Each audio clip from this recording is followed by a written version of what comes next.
Happy birthday to you Puneeth. Happy birthday.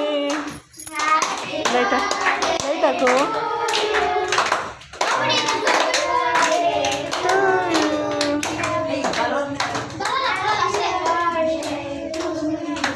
ದೂರ ಇಡಪ್ಪ ಅದನ್ನು, blast ಆಗ್ಬಿಡ್ತದೆ ಒಂದು ಸರಿ.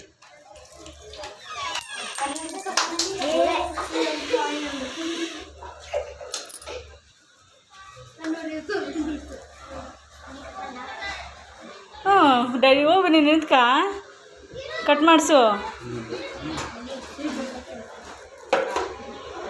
ಡ್ಯಾಡಿಗೆ ದಿವ್ಯಕ್ಕಗೆ ತಿನ್ಸು, ಎಲ್ರಿಗೂ ತಿನ್ಸೋಕ್ಕಾಗಲ್ಲ. ಅಲ್ಲ, ಎಲ್ರಿಗೂ ತಿನ್ಸೋಕ್ಕಾಗಲ್ಲ, ಇಬ್ಬರಿಗಷ್ಟೇ. ಹಾಂ ಹಾಂ ಅಷ್ಟೇ.